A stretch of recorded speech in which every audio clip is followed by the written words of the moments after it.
বিবির পেটের মধ্যে স্বামী এবার হাত দিছে, দেওয়ার পরে আল্লাহকে ডাক দিছে, আল্লাহ তুমি বলেছো তুমি কখনো আমানতের খেয়ানত করো না।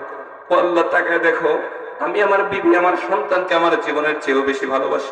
যুদ্ধের ময়দানে জীবন দিব বাধা নাই, কিন্তু আমার এই সন্তানকে তোমার কাছে দায়িত্ব দিয়ে গেলাম। আল্লাহ আমার সন্তানকে তুমি কিন্তু হেফাজত কইরো।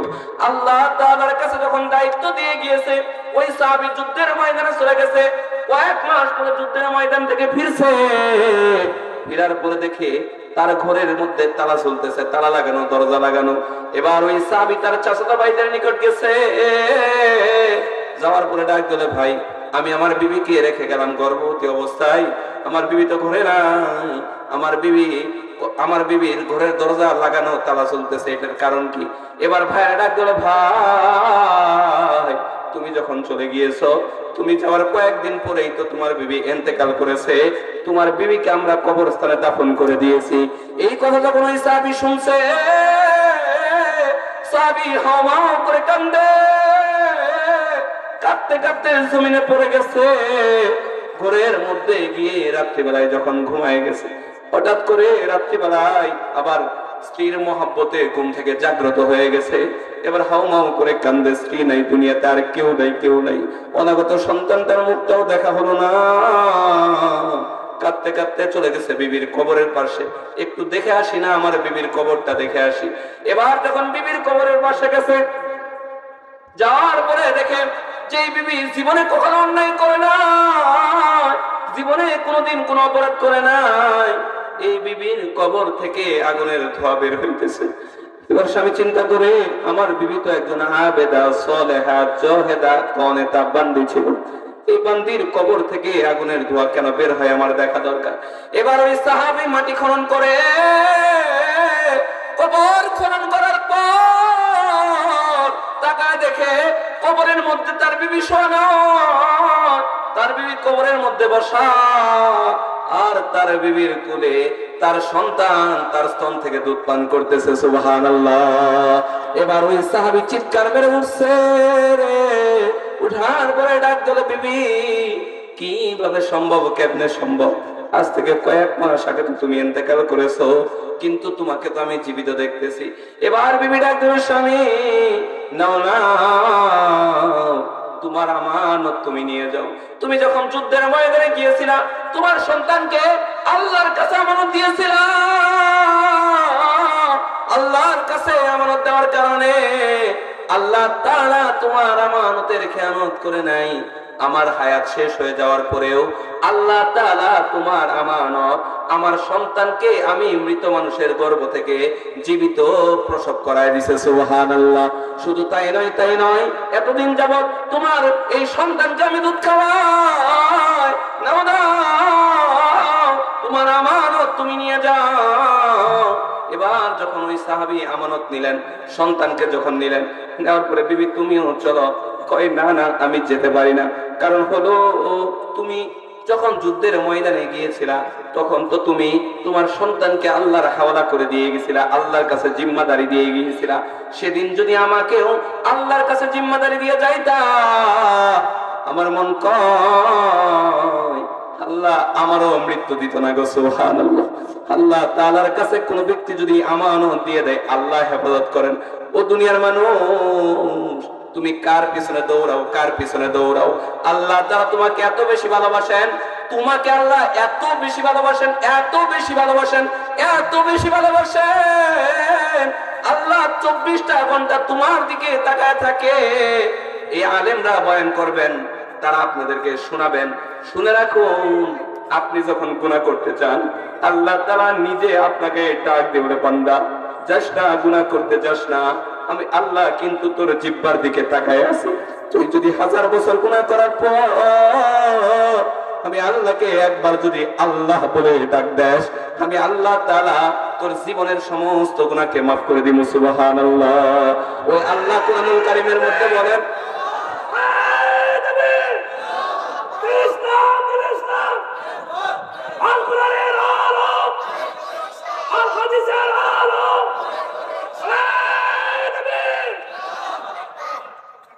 ওই আল্লাহ পাক রব্বুল আলামিন বলেন, মানুষ কোরআনুল কারীমের মধ্যে বলেন ইন্না আরাদনাল আমানাতা আলাস সামাওয়াতি ওয়াল আরদি ওয়াল জিবাল ফাআবাইনা ইয়াহমিলনাহা ওয়া আশফাকনা মিনহা ওয়া হামালাহাল ইনসান। এই আয়াতটার ব্যাখ্যা করার সময় নাই, শুধুমাত্র তরজমাটা বলি। এটা হলো আল্লাহ বলতেছেন যে বান্দা, এই কোরআন একটা আমানত। কোরআন মানে পূর্ণাঙ্গ দ্বীন ইসলাম, এটা তোমার উপর একটা আমানত। এই আমানতটা আমি আকাশ জমিন, এই গাছপালা, এমনকি পাহাড় পর্বতকে দিতে চাইছিলাম, কেউ নেই নাই, কিন্তু মানুষ দিছে। সুবহানাল্লাহ বলবেন না? এই জন্যই আকাশ জমিনের জন্য জান্নাত নাই, জাহান্নাম নাই, কিন্তু যেই ব্যক্তি এক যাররা পরিমাণ ঈমান নিয়ে কবরে যাবে, আল্লাহ বলেন এইরকম 10 দুনিয়ার সমান একটা জান্নাত তোমাকে দিয়ে দিব। সুবহানাল্লাহ। এটা শুধুমাত্র মানুষের জন্য। কেন? মানুষ আল্লাহর পক্ষ থেকে দেওয়া আমানত গ্রহণ করে নিয়েছে। এখন মানুষের উপর আল্লাহর পক্ষ থেকে আমানত আসে 4 ভাবে। কয় ভাবে? জোরে বলেন, কয় ভাবে? আপনি যদি কোনো কিছু আল্লাহর কাছে আমানত দেন, আল্লাহ তাআলা সেটা একেবারে খাঁটি ভাবে গ্রহণ করেন, এমনকি আপনাকে বিপদ থেকে উদ্ধার করেন। কিন্তু আল্লাহর পক্ষ থেকে দেয়া আমাদের উপর কিছু আমানত আছে, এগুলো জানা দরকার আছে না নাই? আমানত কাকে বলে আগে সেটা বুঝেন। এদিকে খেয়াল করেন, এদিকে খেয়াল করেন, এদিকে খেয়াল করেন, আমার সময় অল্প। আমানত কাকে বলে এটা আগে জানা দরকার। আমানত বলে অন্যের জিনিস নিজের দখলে থাকা। অন্যের জিনিস, বলেন, অন্যের জিনিস নিজের দখলে থাকা। এই মাইকটার মালিক কে? আমি। এই মাইকটার মালিক একজন আছেন। এখন বর্তমানে আমি যতক্ষণ কথা বলবো, এটা আমার কাছে আমানত, এটা অন্যের জিনিস, দখলে আমার। কিন্তু এই মাইক দিয়ে আমি কথা বলতে পারবো। আমি চাইলে কি এটা খুলে বাড়িতে নিয়ে যেতে পারবো? কেন পারবো না? কেন পারবো না? এই জিনিসটার মালিক আমি না। এই হাত কে বানাইছে? চোখ কে বানাইছে? মুখ কে দিছে? জবান কে দিছে? পা কে বানাইছে? আমাকে কে বানাইছে? তাহলে এই হাত পায়ের মালিক কে? আল্লাহ মালিক। দখল আছে আমাদের। বুঝতে পারছেন? তাহলে হাত পা কার দেওয়া আমানত? চোখ কার দেওয়া আমানত? এগুলা আমাদের দখল আছে। এজন্যই আত্মহত্যা করলে মানুষ জাহান্নামে যায়। বুঝেন নাই? আপনি প্রশ্ন করতেই পারেন যে হুজুর, আমার জীবন আমি শেষ করে দিব, এটা জাহান্নামে যাওয়ার কি হলো? হ্যাঁ, এটা আপনার জিনিস না, আপনার দখলে থাকলেও কার দেওয়া? শুনে বলেন, কার দেওয়া? এই চোখ কার দেওয়া? শুনে বলেন, চোখ কার দেওয়া? এই চোখ যে আমাদের উপর আল্লাহর পক্ষ থেকে দেওয়া আমানত, এই চোখের আলোচনা করে আমি আজকে আমার আলোচনা শেষ করে দিব। এই চোখের কাজ কি? আল্লাহ যে আমানতগুলা যেভাবে ব্যবহার করতে বলছেন ওইভাবে ব্যবহার করতে হবে। অন্য কোন কাজে এই আমানতগুলা ব্যবহার করা যাবে না। আল্লাহ নবী বলেন, লা ঈমানা লিমান লা আমানাতা লাহু। তার ঈমান নাই যার আমানতদারিতা নাই। বুঝতে পারছেন? যার আমানতদারিতা নাই। এই হাত দিয়ে আপনি মানুষের উপকার করবেন, কুরআন ধরে ধরে পড়বেন, চোখ দিয়ে দেখে দেখে পড়বেন, আল্লাহর ভয়ে কাঁদবেন, এটা হলো আমানত। কিন্তু আপনি এটার খেয়ানত কিভাবে করেন? শক্তি আছে দেখে এই হাত দিয়ে অন্যকে কষ্ট দেন, শক্তি আছে দেখে এই হাত দিয়ে দুর্বলকে কষ্ট দেন, চোখ দিয়ে টিভি সিনেমা দেখেন, পরনারী দেখেন। এই আল্লাহর দেওয়া আমানতের সহি ব্যবহার কি আমাদের দ্বারা হচ্ছে? হচ্ছে বলেন? আগেকার যারা মুরব্বী আছেন আপনারা জানেন, আগেকার মাহফিলগুলো কম হইলেও মানুষ আসতো মাহফিলে হাসতে হাসতে, কিন্তু আখেরি মুনাজাত করে বাড়িতে যাইতো হাওমাও করে কাঁদতে কাঁদতে। কারণ ইখলাসের একটা ব্যাপার স্যাপার ছিল, যার কারণে অল্প মাহফিল হইলেও মানুষগুলা এখান থেকে কিছু খোরাক নিয়ে জান্নাত জাহান্নামের বয়ান শুনে আমলের নিয়ত ভিতরে আনতো, আমলের জজবা পয়দা হইতো, কাঁদতে কাঁদতে বাড়িতে যাইতো। কিন্তু এখন ওয়াজ মাহফিল গুলা এমন হয়ে গেছে, হচ্ছেও বেশি, আলহামদুলিল্লাহ, এটা তো ভালো। ওয়াজ মাহফিল কম হোক এটা আমরা কেউ চাই না, ভালো। তবে আমাদের নিয়তের মধ্যে অনেক বিস্তর ফারাক তৈরি হয়ে গিয়েছে। আমরা আসিও হাসার নিয়তে, যাইও বাড়িতে হাসতে হাসতে, কোনো ফায়দা নেই। ভাই, আপনি যদি এক যাররা পরিমাণ চোখের পানি ফেলাইতে পারেন, একটু চোখের পানি যদি আল্লাহর ভয়ে ফেলাইতে পারেন, আল্লাহর নবী বলেন যে কোন ব্যক্তি যদি আল্লাহর ভয়ে, আল্লাহর নবীর মহব্বতে, জাহান্নামের ভয়ে একটু কাঁদতে পারে, এই কান্নার বিনিময়ে আল্লাহ তাআলা তার জন্য জান্নাতকে ওয়াজিব করে দেন। সুবহানাল্লাহ। আপনার আমি কান্দি নাই, চোখের আমানতদারিতা রক্ষা করতে পারি না, কিন্তু সাহাবায়ে কেরামরা কি পরিমাণ কাঁদছেন যে আবু বকরকে আল্লাহর নবী কয়েকবার জান্নাতের সুসংবাদ দিয়েছেন। সুবহানাল্লাহ। ভাইরে, তোমার আমার চোখের মধ্যে কান্না নাই, কিন্তু আবু বকর কিন্তু কাঁদছে। কেমন কাঁদছে আবু বকর? কোন আবু বকর? দেখেন কোন আবু বকর আখিরাতের ভয়ে কাঁদে। আবু বকরের তুলনায় আমরা তো কিছুই না। আর কোন আবু বকর যার ব্যাপারে আল্লাহ নবী বলছেন, দুনিয়াতে আল্লাহ ছাড়া যদি কাউকে বন্ধু বানাইতাম, এই আবু বকরকে আমার বন্ধু বানায় নিতাম। সুবহানাল্লাহ। যে আবু বকরকে স্বয়ং আল্লাহ সাহাবী বলেছেন, অন্য কাউকে আল্লাহ সাহাবী বলেন নাই, কিন্তু আবু বকরের শানে আল্লাহ ব্যবহার করেছেন ওয়াইদ ইয়াকুলু লিসাহিবিহি, আল্লাহ আবু বকরকে সাহাবী বলেছেন। উমর রাদিয়াল্লাহু আনহুর আমল কত চিন্তা করেন। উমর রাদিয়াল্লাহু আনহু আয়েশা সিদ্দিকা ডাকতে বলেন, হে আল্লাহর নবী, আকাশে যত পরিমাণ তারকা আছে এই পরিমাণ নেকি কার আছে একটু বলেন। আয়েশা সিদ্দিকা বলতেছে। এবার আল্লাহর নবী ডাক দিলেন, আয়েশা ওই পরিমাণ নেকি আছে হযরত উমরের। সুবহানাল্লাহ বলবেন না? হযরত উমরের। উমরের কি পরিমাণ নেকি, যেই নাকি ফেরেশতারাও গুণে শেষ করতে পারে না। এই উমর আবু বকরকে ডাক দিল, আবু বকর, আমার সারা জীবনের আমল আপনি নিয়ে নেন, আর আপনার গারে সুরে যে আল্লাহর নবীর সাথে 3 দিন ছিলেন ওই 3 দিনের আমল আমাকে দিয়ে দেন। সুবহানাল্লাহ। এবার আবু বকর ডাক দিল, উমর, তুমি তো বোকা নও, তাহলে কেন তোমার সারা জীবনের আমল দিয়ে তুমি আমার এই 3 দিনের আমল কিনবার চাও বলো। এবার উমর ডাক দিলেন, হে আল্লাহর নবীর সাহাবী ভাই আবু বকর, সারা জীবন আমল করলাম, আল্লাহর নবী বলেছেন লাউ কানা বাদি নাবিয়ান লাকানা উমর, আমার পরে যদি কেউ নবী হইতো আল্লাহ উমরকে নবী বানায় দিত। আল্লাহর নবীর সাথেও হতে পারলাম না, আল্লাহর নবীর পরে চলে গেলাম। আল্লাহর নবী বলেছেন পরে পরে হইলে হইতো, না হইলে নাই, এটা আল্লাহর নবী বলছেন। কিন্তু তুমি 3 দিন আল্লাহর নবীর এত খেদমত করছো, স্বয়ং আল্লাহ ডাক দিয়ে বলেন ওয়াইয ইয়াকুলু লিসাহিবিহি লা তাহজান ইন্নাল্লাহা মা'ানা, আল্লাহ ডাক দিলেন নবী আপনার সাথী সঙ্গী আবু বকরকে বলে দেন ভয় পাওয়ার কোনো কারণ নাই, আল্লাহ আবু বকর এবং কি আপনার সাথে আছে। সুবহানাল্লাহ। উমর ডাক দিলেন, নবীর প্রিয় সাহাবী, এত আমল করলাম, নবীর পরের লোক হয়ে গেলাম, আর আপনি নবী এবং আল্লাহর সাথের লোক হয়ে গেলেন, দলের লোক হয়ে গেলেন। সুবহানাল্লাহ। নবীর প্রিয় সাহাবী, আপনার আমল আপনি আমাকে দিয়ে দেন। যে আবু বকর, কোন সেই আবু বকর যার ব্যাপারে আল্লাহর নবী বলেছেন হাবিব আপনার আবু বকরকে বলুন। আবু বকর এত কাঁদতে হবে না, এত বিরেশানির দরকার নাই, আমি আল্লাহ আবু বকরকে সালাম পাঠিয়ে দিলাম। সুবহানাল্লাহ। এই আবু বকরের তো জাহান্নামের কোনো ভয় থাকার কথা না, যেহেতু আল্লাহর নবী সার্টিফিকেট দিয়েছেন। এই আবু বকর কি পরিমাণ কাঁদছে, জঙ্গলে চলে গেছে, যাওয়ার পরে হাউ হাউ করে কান্দে, আর ঘাসকে ডাক দিয়ে বলে, ঘাস আমি যদি নিজেকে ডাক দিয়ে বলছে, আবু বকর তুই যদি মানুষ না হয়ে ঘাস হইতি, যাকে বকরি খেয়ে ফেলতো, তাহলে তো আল্লাহর সামনে তোর দাঁড়ানো লাগতো না, আল্লাহর সামনে জবাব দেওয়া লাগতো না।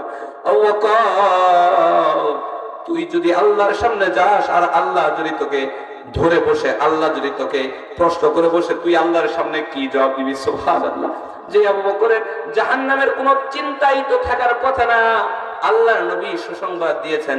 এই আবু বকর কান্দে, কিন্তু তোমার আমার কিন্তু চোখে পানি আসে না। কেন আসে না? কারণ ওই ভয়, আল্লাহর মহব্বত তোমার আমার দিলে নাই। শুধু কি তাই, হযরতে খাদিজাতুল কুবরা রাদিয়াল্লাহু আনহা কেমন জান্নাতি মানুষ, যার ব্যাপারে আল্লাহর নবী বলেছেন, আল্লাহর নবী বলেছেন, আল্লাহর নবী বলেছেন, আল্লাহকে ডাক দিয়ে বলেছেন, আল্লাহ কিয়ামতের ময়দানে সবাই যখন সবাইকে হারিয়ে ফেলবে, কেউ যখন কাউকে চিনবে না, সেদিন যেন আমি আমার আদরের খাদিজাকে না হারাই। সুবহানাল্লাহ। একদিন আল্লাহর নবী আয়েশার সাথে শোয়া, হঠাৎ করে দেখি আল্লাহর নবী বিছানায় নাই। আয়েশা খুঁজে দেখে আল্লাহর নবী কোথায়, অন্য বিবিদের করে গেছে, দেখে আল্লাহর নবী নাই। মসজিদে গেছে, যাওয়ার পরে দেখে আল্লাহর নবী নাই। এবার দেখে খাদিজার কবরের পাশে আল্লাহর নবী কান্দে। আয়েশা ডাক দিলেন, নবী কোন সেই খাদিজা বৃদ্ধা অবস্থায় আপনার ঘরে এসেছিল, ওই মহিলার জন্য আপনি এখনো কান্দেন, আমরা কি আপনাকে ভালোবাসি না? এই কথা যখন বলছে, আল্লাহর নবী রাগে চেহারাটা লাল হয়ে গেছে। ডাক দিল, আয়েশা তোমরা তো আমার সুখের দিনের সঙ্গী, কিন্তু খাদিজা তো আমার দুঃখের দিনের সঙ্গী। যখন আমার কেউ ছিল না, যখন আমার পাশে দাঁড়ানোর কেউ ছিল না, তখন তো এই খাদিজা আমার পাশে ছিল। কেমন আল্লাহর নবী সারাদিন বাইরে বাইরে দিনের দাওয়াত দিতেন, আল্লাহর নবী রাত্রিবেলায় ঘরে ফিরতেন, ঘরে ফিরার পর একবার শুধু ডাক দিতেন, ঘরের মধ্যে একবার নক করতেন, সাথে সাথে খাদিজা দরজাটা খুলে দিত। আল্লাহ নবী ডাক দিলেন, খাদিজা আপনি কি ঘুমান নাই? একটা ডাক দেওয়ার সাথে আপনি কেমনে দরজা খুলে দিলেন? খাদিজা ডাক দিল, ইয়া রাসূলুল্লাহ আমি জানি আপনার মা বাবা বলতে কেউ নাই গো ইয়া রাসূলুল্লাহ। ইয়া রাসূলুল্লাহ সারাদিন বাইরে বাইরে আপনি দিনের দাওয়াত দেন, কোন কোন কাফের আপনাকে পাথর মারে, আবার কেউ আপনার মুখের মধ্যে থুতু মারে, আবার কেউ আপনি যখন নামাজে যান আপনার কাঁধের ওপর উটের নারী বুড়ি আপনার উপর চাপায় দেয়। ইয়া রাসূলুল্লাহ আপনি যদি এত কষ্ট করেন, রাত্রিবেলায় হাসার পরে আমি যদি ঘুমায় থাকি, আপনার সেবা কে করবে গো ইয়া রাসূলুল্লাহ? সেজন্য আমি জেগে থাকি গো ইয়া রাসূলুল্লাহ। আমি জানি আপনার মা বাবা বলতে কেউ নাই, আমি আপনার সেবা করি। আল্লাহ নবী ডাকলো, আয়েশা রে তুমি কি জানো কোন সেই খাদিজা যাকে আল্লাহ তাআলা সরাসরি সালাম দিয়েছেন? সুবহানাল্লাহ। এই খাদিজার জাহান্নামের কত ভয়, কিন্তু তোমার আমার ভয় নাই। চিন্তা করো, তোমাদেরকে ওয়াজ করার কোন যোগ্যতা আমার নাই, ইলম আমল কিচ্ছু নাই। বড় বড় হাস্তি কুতুবরা বসা আছেন, এখানে বয়ান করবেন, আমি ওনাদের কাছেও আরজ করব আপনাদেরকে বয়ান শোনানোর জন্য, আপনারাও তাদের থেকে বয়ান শুনবেন। আমি ছোট্ট মানুষ, পায়ে হাত দিয়ে একটা বলে যাই, একটা কথা বলে যাই, ভাই আল্লাহর প্রেমে কিছু পরিমাণ কান্দো। দুনিয়াতে তোমার মা মারা গেলে তুমি কাঁদছো, তোমার বাবা মারা গেলে তুমি কাঁদছো, তোমার ভাই মারা গেলে তুমি কাঁদছো, কিন্তু এখনো এমনও কি কখনো হয়েছে আল্লাহর বইয়ে জাহান্নামের বইয়ে তুমি 2টা মিনিট কাঁদছো? কখনো তোমার চোখ দিয়ে পানি বের হয় নাই? কিন্তু খাদিজা কি পরিমাণ কান্দে, মৃত্যুর আগে খাদিজা হাওয়া করে কান্দে। হযরত ফাতেমা দৌড়ে চলে আসছে, মারে এত পরিমাণ কাঁদো কেন? কোনো কথা বলে না, খাদিজা শুধু কান্দে আর কান্দে। এবার ফাতেমা চলে গেছে বাবার কাছে, বাবারে আমার মা কান্দে, মাকে থামাইতে পারি না, মাকে থামাইতে পারি না। আল্লাহর নবী এসে দেখে খাদিজা কান্দে, খাদিজার পাশে আল্লাহর নবী দাঁড়ায় বলে, খাদিজা আপনি কাঁদেন কেন? খাদিজা হাওয়া করে কান্দে, নবীকে দেখে কান্নার জোশটা আরো বেড়ে গেছে। কাদার ডাক দিল, পয়গম্বর জাহান্নামের ভয়, ওই কবরের ভয়, আল্লাহর সামনে দাঁড়ানোর ভয় আমাকে কাঁদাই গো নবী। আজকে আমি অনেক কাঁদবো, যদি আপনি আমাকে 2টা কথা দিতে পারেন আমি থেমে যাব, নয়তো আমি কাঁদতেই থাকবো। আল্লাহর নবী ডাক দিলেন, খাদিজা তুমি আমার কত আপন, কত আপন, কত দুঃখের সঙ্গী, তোমার কান্না আমাকে দারুণ ব্যথা দেয় গো খাদিজা। বলো না কি কথা, তোমার সৎ কথা আমি শুনবো। খাদিজা ডাক দিলেন, ইয়া রাসূলুল্লাহ আমি শুনেছি যাদের আমল কম হবে, যারা বেঈমান হয়ে কবরে যাবে রে, কবরের 2 পাশের মাটি এমন জোরে চাপ মারবে, এক পাজরের হাড্ডি অপর পাজরে ঢুকে যাবে, সাপ বিচ্ছু কবরের মধ্যে ধ্বংসন করবে। আমার সহ্য হবে না, আমি সহ্য করতে পারবো না গো নবী। আপনার কাছে আমার অনুরোধ, আপনার একটা জুব্বা, আপনার একটা পাঞ্জাবি দিয়ে আমার কাফন দিবেন। আমার মন কর আপনার যদি একটা পাঞ্জাবি দিয়ে আমাকে কাফন দেন, কোন সাপ বিচ্ছু আমাকে ধ্বংসন করতে পারবে না, আমার মন বলে। 2 নম্বর হলো, ইয়া রাসূলুল্লাহ ও নবী, মুনকার নাকির যখন সওয়াল করবে রে, ওই সওয়াল জবাব আমি কি দিব? যদি আমি ভালো করে দিতে না পারি, আমি যদি জাহান্নামে হয়ে যাই, কিভাবে সহ্য করবো গো পয়গম্বর? ওই সওয়াল জবাবটা যদি আপনি দিয়ে দেন তাহলে আমি থেমে যাব। আল্লাহ নবী ডাক দিলেন, খাদিজা যে আল্লাহ তোমাকে সালাম দিয়েছেন, ওই আল্লাহ তোমাকে অনেক বেশি ভালোবাসেন, আমিও তোমাকে ভালোবাসি। খাদিজা চুপ হয়ে যাও, 2টা দায়িত্ব আমি নিয়ে নিলাম। সুবহানাল্লাহ। এবার যখন খাদিজা ইন্তেকাল করে, আল্লাহর নবী কান্দে, দুঃখের দিনের সঙ্গী চলে যায়, আল্লাহর নবীর যে ডাল হয়েছিল সেই খাদিজা চলে যায়, আল্লাহর নবী কান্দে। কাফন দেওয়ার পরে, দাফন করার পরে আল্লাহর নবী কবর ছাড়ে না। সাহাবায়ে কেরামরা ডাকে, ইয়া রাসূলুল্লাহ চলেন চলেন, কবর ছেড়ে দেন, চলেন আমরা চলে যাই। এবার আল্লাহর নবী ডাক দিল, সাহাবীরা তোমরা চলে যাও, আমি আমার খাদিজাকে রেখে যেতে পারবো না, কারণ আমার খাদিজার কবর দেখে অনেক ভয় পায়, মুক্তার নাকিরের সওয়াল জবাব নিয়ে অনেক ভীত ছিল, আমার খাদিজার সওয়াল জবাব না দিয়ে আমি কবর ছাড়বো না। আল্লাহর নবী দাঁড়ায় আর চোখ দিয়ে পানি ঝরে। এমন সময় আল্লাহ জিব্রাইলকে ডাক দিয়ে বলে, জিব্রাইল যাও যাও আমার বন্ধুকে খবর কর, আমার বন্ধুর আর দাঁড়ায় থাকতে হবে না, আমার খাদিজা এত পরিমাণ কাঁদছে, আমাকে এত পরিমাণ ভালোবাসছে না, এত পরিমাণ কাঁদছে, তার সওয়াল জবাব দুনিয়ার কোন মানুষ নয়, আমার বন্ধুও নয়, আমি আল্লাহ স্বয়ং তার সওয়াল জবাব দিয়ে দিলাম। সুবহানাল্লাহ। আল্লাহ পাক রব্বুল আলামিন বলেন, ফালিয়াদহাকু কলিলান ওয়ালিয়াবকু কাসীরা। বান্দারে দুনিয়াতে কত হাসছো তুমি, দুনিয়াতে সামান্য হাসির জন্য তুমি টিভি সিনেমা দেখো, দুনিয়াতে সামান্য হাসির জন্য তুমি নাটক দেখো, যাত্রা দেখো রে, কিন্তু এমনও কি কখনো হয়েছে আল্লাহর ভয়ে তুমি কাঁদছো? আল্লাহর ভয়ে তো নবীও কাঁদছে, হাউমাউ করে কাঁদছে, নবীর কান্নার আওয়াজে পুরা মদিনা একেবারে স্তব্ধ হয়ে গিয়েছে। আল্লাহর নবী এখন মদিনাও শুয়ে শুয়ে কাঁদবে, আখিরাতেও নবী আমার কাঁদবে। আকাশ জমিনের যত ফেরেশতা আছে রে, এমনকি আল্লাহর আরশ বহনকারী ফেরেশতারাও দুইবার হাউমাউ করে কেঁদেছিল। সুবহানাল্লাহ। দুইবার। একবারের ঘটনাটা বলি। একবার আল্লাহর নবী সাল্লাল্লাহু আলাইহি ওয়াসাল্লাম যখন তায়েফে যায়, ও ভাই দিলের কানটা লাগায় শুনো রে, কোন নবীকে ভুলে আসো, কোন নেতার পিছনে দৌড়াও, কোন নেতাকে তুমি ভুলে গেছো, কোন নেতাকে তুমি ভুলে গেছো? আল্লাহর নবী তায়েফে যায়, আবু বকর ডাক দিল, দুনিয়ার মানুষ, আমাদের পেটের মধ্যে যখন 5 দিন 7 দিন 10 দিন খাবার না, যখন খাবার কষ্টে আমরা পেটের মধ্যে পাথর বাঁধি রে, এমন সময়ও আল্লাহর নবীর নূরানি চেহারাটা দেখার সাথে সাথে 10 দিনের ক্ষুধার কষ্ট আমাদের দূর হয়ে যাইতেছে।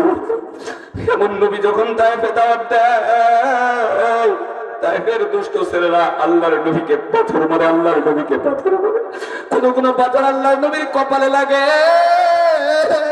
কোন পাথর আল্লাহর নবীর গালে লাগে, কোন পাথর আল্লাহর নবীর বুকে লাগে।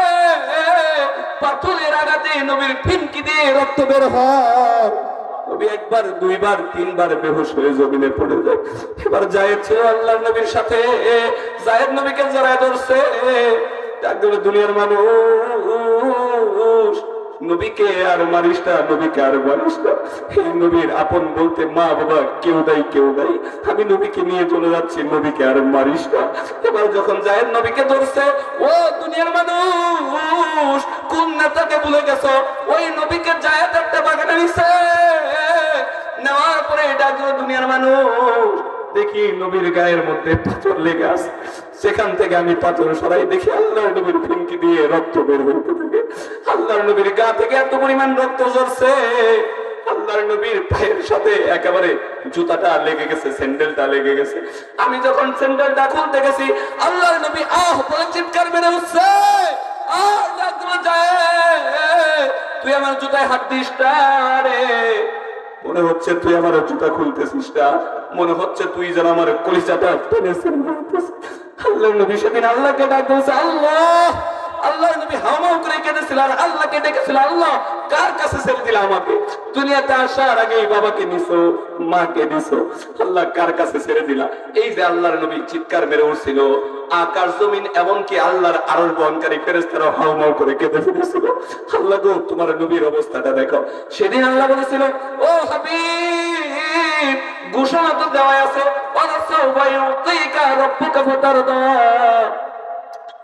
আপনাকে আমি এত কষ্ট দিছি, আপনাকে আমি এত পরিমাণ দান করব যে আপনি খুশি হয়ে যাবেন। কি বলবেন আপনি বলেন? সেদিনও আল্লাহর নবী তোমার আমার জন্য দেখেন কি পরিমাণ মায়া।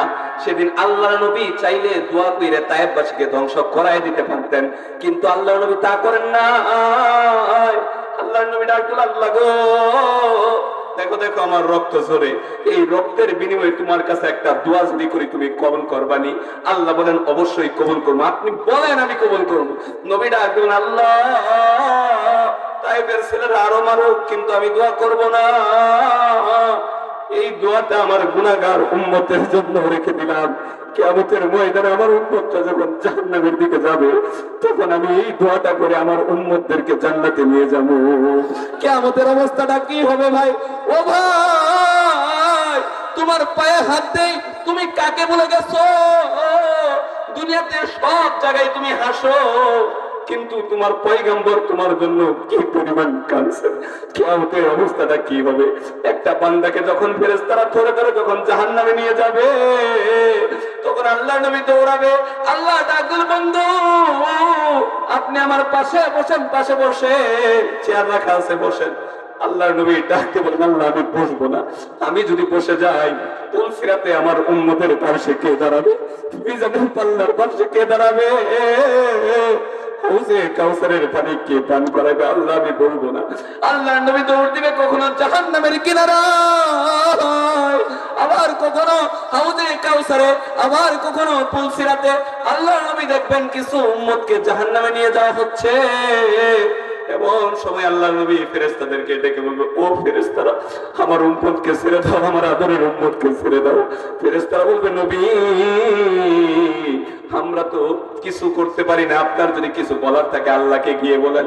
এবার আল্লাহ নবী জাহান্নামের কিনারায় দাঁড়ায় যাবে। কিতাবের মধ্যে আসছে আল্লাহ নবী ডাক দেবে, আগুন আমার উম্মতকে পোড়াবি না। এই উম্মতের জন্য তায়েফের ময়দানে কত রক্ত ঝরাইছে, উহুদের ময়দানে দান দান মোবারক শহীদ করেছি, মাথার ভিতরে লোহার কড়া ঢুকে গেছে, তবুও কোনো দোয়া করি নাই। আজকে আমি আল্লাহর কাছে দোয়া করে চেয়েছি আমার উম্মতদেরকে জান্নাতে নিয়ে যাব, জ্বালাবি না। যদি আমার একটা উম্মতকেও জ্বালাস আমি কিন্তু তোর ভিতর লাভ দিয়ে দিব। এবার আগুন আল্লাহকে ডাক দিল, আল্লাহ কোন নবী পাঠাইলা আর কেমন উম্মত পাঠাইলা? আল্লাহ ডাক দিল, বন্ধু আপনি এত দরদি, আমি তো জানি আপনার আর কাঁদতে হবে না। দুনিয়াতে আপনার বাবাকে আমি দেখতেই দেই নাই, আপনার মাকেও ছোট্ট অবস্থায় দিয়ে এসেছি। নবী আর কাঁদতে হবে না, আপনি শাফাত করুন। যার ব্যাপারে শাফাত করবেন আমি আল্লাহ তাকেই আপনার সাথে জান্নাতের মেহমান বানায় দিব। সুবহানাল্লাহ। এদিকে সকল নবীরা আসবে, আল্লাহ বলবেন যাও যাও তোমরা জান্নাতি। সব নবীরা জান্নাতের গেটে চলে যাবে, যাওয়ার পরে দেখবে জান্নাতের গেট লাগানো। এবার নবীরা ডাক দেবে, হে জান্নাতের গেট ম্যান, দারোগারা তোমরা জান্নাতের গেট খুলে দাও। ডাক দেবে, কে আপনি? পরিচয় দেন। কয় আমি আদম নবী। ভিতর দিক দিয়ে বলবে দাঁড়ান সময় হয় নাই, একটু অপেক্ষা করেন। এবার নূহ ডাক দিয়ে বলবে দরজা খুলো। কয় দাঁড়ান সময় হয় নাই। মুসা ডাক দিয়ে বলবেন যে দরজা খুলো। বলবে কে আপনি? পরিচয় দেন। কয় আমি মুসা নবী। কয় দাঁড়ান সময় হয় নাই। এবার মুসা ডাক দেবে, হে জান্নাতের প্রহরীরা, 2,24,000 মতান্তরে 1,24,000 কম বেশ হতে পারে, সকল নবীরা আসলাম, সবার ব্যাপারে বললার সময় হয় নাই, দরজা খুলো না, সময় হয় নাই। সময়টা হবে কখন? এবার ভিতর দিক দিয়ে আওয়াজ আসবে, যত নাম শুনি মুসা, ঈসা, নূহ নবী, মুসার নাম শুনি রে, মুহাম্মদ নাম শুনি না কেন? সুবহানাল্লাহ। যতক্ষণ পর্যন্ত মুহাম্মদ নবী না আসবে ততক্ষণ পর্যন্ত জান্নাতের গেট খোলা হবে না। এবার মুসা ডাক দিয়ে বললেন, হে জান্নাতের প্রহরীরা, এমন এক নবীর কথা বলছো যেই নবী আমাদের মতো স্বার্থপর নয়, যেই নবী আমাদের মতো নয়। নবী তো জাহান্নামের কিনারায় কিনারায় দৌড়াইতেছে, দেখে তার কোন উম্মতটা জাহান্নামী হয়ে আছে। যতক্ষণ পর্যন্ত একটা উম্মত জাহান্নামে থাকবে ততক্ষণ পর্যন্ত সেই নবী তো আসবে না। জান্নাতের প্রহরীরা বলবে, যতক্ষণ পর্যন্ত সেই নবীরা না আসবে ততক্ষণ পর্যন্ত তোমাদের জন্য গেট খোলা হবে না। সুবহানাল্লাহ। এবার কিয়ামতের ময়দানের অবস্থাটা কি? আল্লাহ তাআলা যখন সবাইকে জান্নাতে দিয়ে দিবেন, এখন কেউ নাই জাহান্নামে, কেউ নাই জাহান্নামে, কেউ নাই। এমন সময় আওয়াজ আসবে, ইয়া হান্নান ইয়া মান্নান আনকিযনি।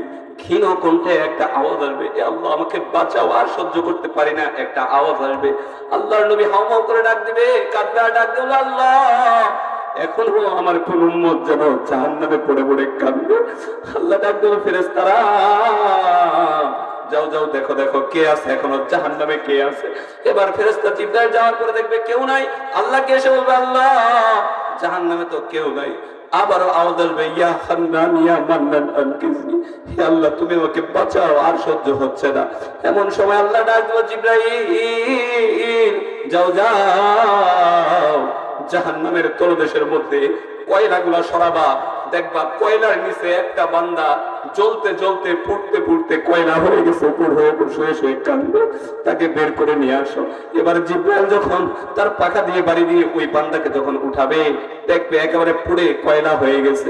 এবার ওই বান্দাকে দাঁড় করাবে, আল্লাহর নবীকে দেখে ওই বান্দার নিচের দিকে তাকায় বলবে, আল্লাহর নবীর দিকে মুখটা দিতে পারবে না, তাকাইতে পারবে না, লজ্জা পাবে। আল্লাহর নবী জড়ায় ধরবার ডাক দিল, বান্দা বুঝতে পারস নাই গুনাহ করেছস, কিন্তু আমি তো তোকে ভুলি নাই, আয় আয়। আল্লাহর নবী নহরের ভিতরে তাকে ফেলে দিয়ে তাকে তার চেহারা সুন্দর বানায়া সর্বশেষ ব্যক্তিকে নিয়ে আল্লাহর নবী জান্নাতে যাবে। সুবহানাল্লাহ। দুনিয়ার মানুষ, তুমি ওই নবীকে ভুলো না। তুমি হ্যাপি নিউ ইয়ার পালন করো, তুমি বিবাহের অনুষ্ঠান করো, তুমি আকিকার অনুষ্ঠানে তুমি বক্স বাজাও, তোমাকে কেউ যদি জিজ্ঞাসা করে এগুলা কেন, তুমি নিজে তো নামাজ পড়ে এগুলা কেন করছো, তোমরা বলো নাতিয়ে চাইছে, অমুক ছেলে চাইছে, ছোট্ট বাচ্চা চাইছে, একবারও দেখলা না এখানে তোমার নবী কি চাই, এখানে আল্লাহ কি চাই। তোমার বাচ্চাকে তুমি আল্লাহর থেকে সরায়া, নবীর থেকে সরায়া তুমি জাহান্নামী বানাইতেছো। কিয়ামতের ময়দানে এই সন্তান কিন্তু তোমাকে জাহান্নামী বানায় ফেলবে। পক্ষান্তরে আল্লাহর দেওয়া আমানত, এই চোখ দিয়ে তুমি যদি কাটতে পারো, তুমি তো জান্নাত পাবা। আরেকটা আমানত আছে, আল্লাহর দেওয়া আমানত, এগুলো হলো সন্তান। সন্তানও আল্লাহর দেওয়া আমানত। এই সন্তানগুলাকে যদি আজকে যেমন ছাত্রদেরকে পাগড়ি দেওয়া হবে, এই সন্তানগুলাকে যদি কোরআন পড়নেওয়ালা বানাও, এই সন্তানগুলাকে যদি হাফেজে কোরআন বানাও, এই সন্তানগুলাকে যদি এইরকম শাইখুল হাদিস বানাও, কবরে শুয়ে থাকবা এইরকম শাইখুল হাদিসের দুয়ার বরকতে, এইরকম শাইখুল হাদিসের হাফেজে কোরআনের আমলের বিনিময়ে তুমি মৃত্যুবরণ করলেও আল্লাহ তাআলা কবরের মধ্যে সওয়াব পৌঁছাইবে। সুবহানাল্লাহ। সেজন্য দুনিয়ার নেতা নেত্রী, এটা তো খুনিকে ভাই, দুনিয়ার নেতা নেত্রী আপনাকে কি দিতে পারছে বলেন? কিন্তু আল্লাহ নবী সাল্লাল্লাহু আলাইহি ওয়াসাল্লাম আপনার জন্য কত কিছু করেছেন, এখনো পর্যন্ত নবী কান্দেন। এমনকি আল্লাহ তাআলা সব সময় আপনার দিকে তাকায় থাকেন। দেখেন, আপনি যেখানে যান গুনাহ করার জন্য, আপনি চাইলে, আল্লাহ চাইলে, আপনি যে গুনাহ করতে গেছেন, আল্লাহ চাইলে 1 মিনিট যদি আপনার শ্বাসটা বন্ধ করে দেয়, বাঁচার কোনো উপায় আছে? বলেন, বাঁচার কোনো উপায় আছে?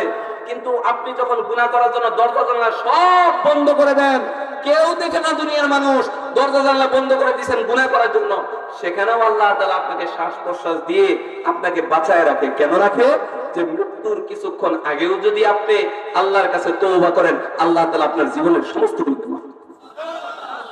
এটা নবী আমাদের জন্য স্পেশাল নিয়ে নিয়েছে। আল্লাহর নবী একদিন কাঁদে, আল্লাহ বলেন, কাঁদেন কেন বন্ধু? কয়, আল্লাহ আমার উম্মতটা গুনাহ করবে, তারপর কি হবে? আল্লাহ বলেন, মৃত্যুর 1 বছর আগে যদি সে ক্ষমা চায়, আমি আল্লাহ তাআলা ক্ষমা করে দিব। আল্লাহ নবী বলেন, আল্লাহ এটা হবে না, আমি আরো কাঁদবো। কই কেন? কয় 1 বছর আগে, মৃত্যু কখন আসবে এটাই তো বান্দা জানবে না, 1 বছর আগে ক্ষমা কেমনে চাইবে? কয় আচ্ছা কমায় দিলাম, 1 মাস আগে যে বান্দা তওবা করবে, আমি আল্লাহ তাআলা তাকে মাফ করে দিব। আল্লাহ নবী বলেন, আল্লাহ না, এটাও হবে না।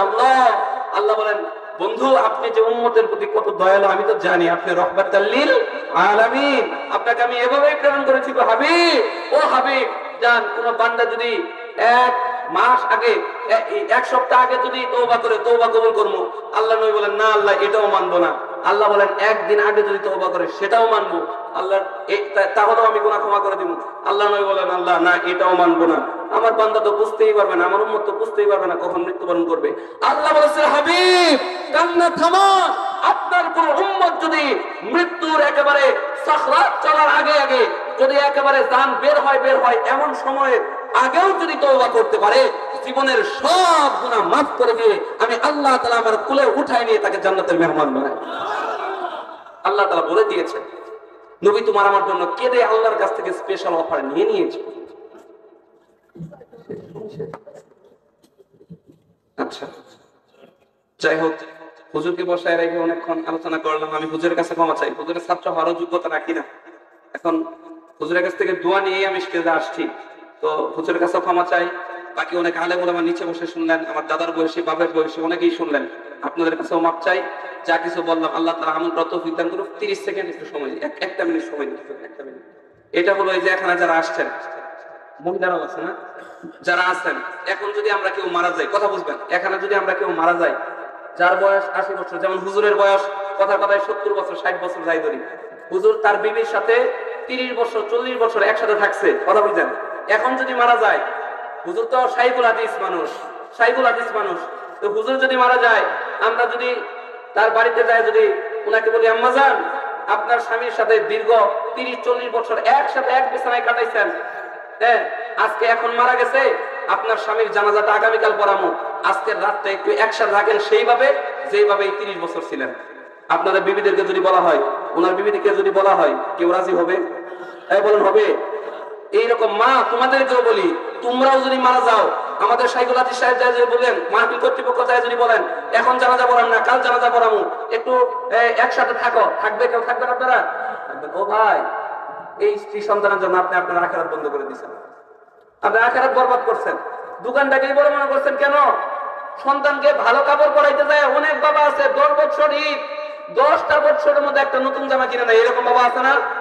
অনেক আছে। সন্তানের জন্য করছে, স্ত্রীর জন্য করছে। ও ভাই, তুমি মারা যাওয়ার পরে একটা রাত্র তোমাকে আর নিয়ে সে থাকতে রাজি না, আর তুমি এই স্ত্রী সন্তানের জন্য তোমার আখিরাত বরবাদ করে দিয়েছো। তোমার পায়ে হাত দিয়ে বলি, একটু কাঁদো, একটু কাঁদো, ওই আল্লাহকে একটু চিনো। আজ থেকে নিয়ত করবেন, এই বাজারের মধ্যে যখনই আজান হয়ে যাবে, এই দোকানটা বন্ধ করে দিলাম, হ্যাঁ 100 টাকা কম ইনকাম করবো, আল্লাহ যদি বরকত দিতে চান, আল্লাহকে জিম্মাদার বানায় দোকান ফেলে চলে আসবেন। আমি তো কসম খেয়ে বলতে পারি, রব্বে কাবার কসম, আল্লাহ তাআলা আপনাকে ঠকাবেন না, পুরা দিন দুনিয়ার সমস্ত বাদশাহী, সমস্ত বরকতের দরজা আপনার জন্য খুলে দিবেন। করবেন তো ইনশাআল্লাহ? একটু চিন্তা করবেন। আল্লাহ তাআলা সবাইকে আমল করার তৌফিক দান করুন। ওয়া মা আলাইনা ইল্লাল বালাগ। আসসালামু আলাইকুম ওয়া রাহমাতুল্লাহি ওয়া বারাকাতুহু।